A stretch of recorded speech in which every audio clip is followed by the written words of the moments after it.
This is the build-up. They want to remove me, to silence me, to discredit me. They have tried to stop me in every possible way, from taking my finances to imprison me, to slander me, to linking me to Darren Osborne and extremism. Now they want to take away the final thing I have. If they can do it to me, they can do it to you. My Lords, I fear that reply is shamefully inadequate, because these girls are usually raped several times a day. And so if we accept the views of our lead police officer for child protection, of Rotherham's MP, and of the recent Jay and Quilliam reports, we seem to be looking at millions of rapes of white and Sikh girls by Muslim men, only 222 of whom have been convicted since 2005.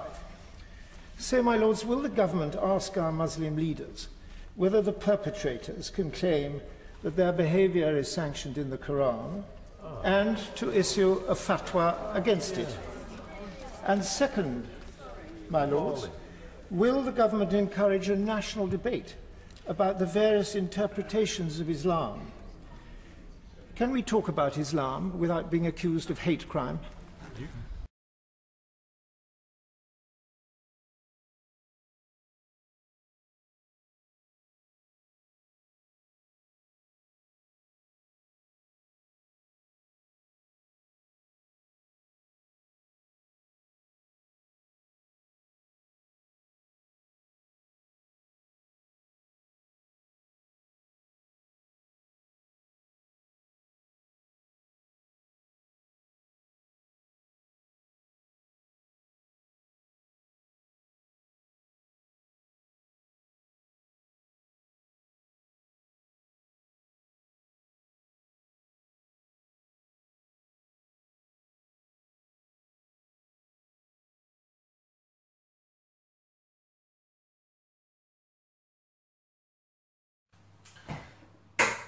We have an incredible video coming up now, and I want all of my viewers to share this on with your friends and your family. Post it to Twitter, Facebook, Instagram, social media platforms, Pinterest, Google+, anywhere you can. Re-upload it on your own YouTube channel. We're looking for different reporters. If you want to become a reporter for TNTV, just hit us up in the comment section below. We'll swap some of our social media links and we can talk further.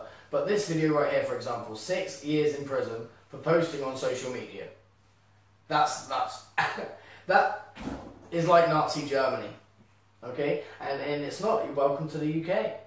6 years in jail, not for grievous bodily harm, not for sexual assault, not for selling Class A drugs to children, but 6 years in jail for sharing something on social media that the government deems politically incorrect. 6 years in jail is the proposed maximum sentence put forward by the Sentencing Council in their latest set of proposals titled Public Order Offences Guidelines Consultation. And these proposed 6-year sentences will be handed out to individuals who share social media posts that are deemed hostile towards a race, religion, or sexual identity. The new guidelines drafted by the Sentencing Council also propose a minimum punishment, which is again a prison sentence, but this time of 26 weeks. The Sentencing Council's Public Order Offences Guidelines consultation was published on the 9th of May this year. But what is the Sentencing Council? Well, I read this from their website, and I quote, "The Sentencing Council for England and Wales promotes greater consistency in sentencing whilst maintaining the independence of the judiciary. The Council produces guidelines on sentencing for the judiciary and criminal justice professionals and aims to increase public understanding of sentencing." End quote. So these proposals aim to lay out guidelines that will promote consistency, and these particular proposals have been made in relation to the Public Order Act, which prohibits all activities intended or likely to stir up hatred against minority groups, which includes racial groups, religious groups, and those of minority sexual orientations, including transgender people. The consultation period on these proposals will run until the 8th of August this year. Following that, definitive guidelines will be drawn up and those guidelines will be used in courts in England and Wales. The proposals on how sentencing will be determined are quite clear. There are two factors that must be considered by judges when handing down sentences. These factors are culpability and harm. Firstly, let's look at culpability. Culpability is split into three brackets, which are high, medium and lesser, and we are going to focus on the high culpability category, but you are of course welcome to read the full document for yourself to understand these proposals fully.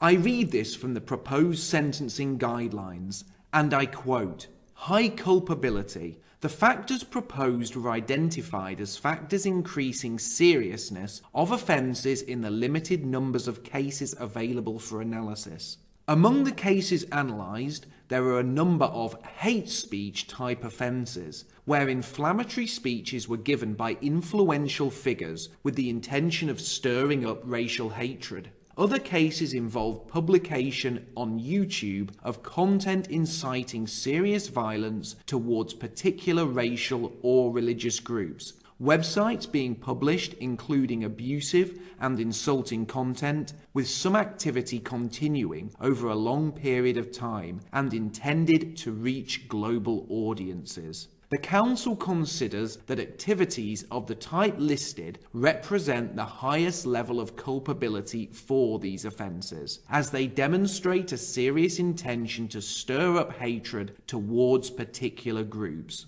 End quote. There are some very worrying terms used within that section on high culpability. The first is influential figures.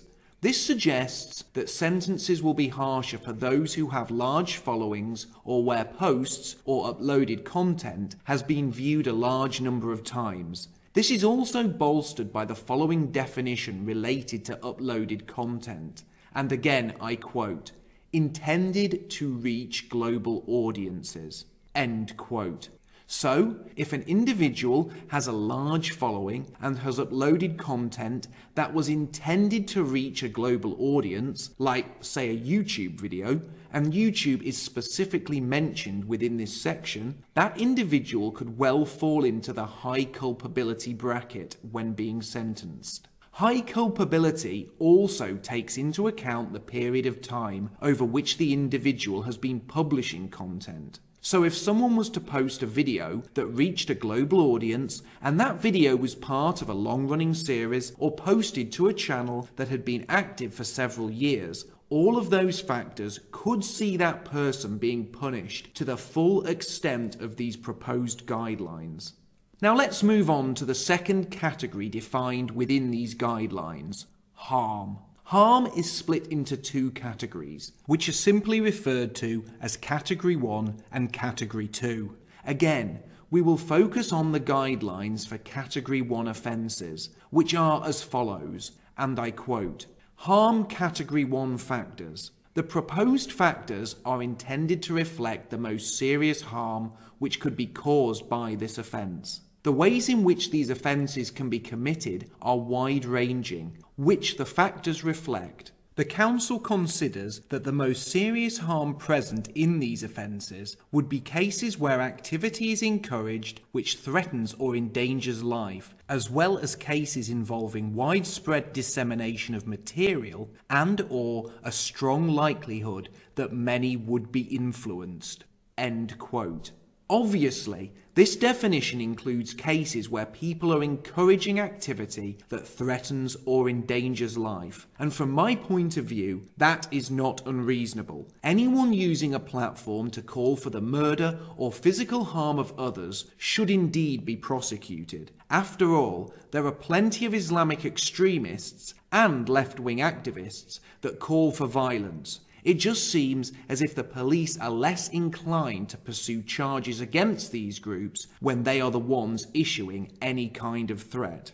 However, the part of this definition that is the most worrying is the following, and again I quote, "Cases involving widespread dissemination of material and/or a strong likelihood that many would be influenced." End quote.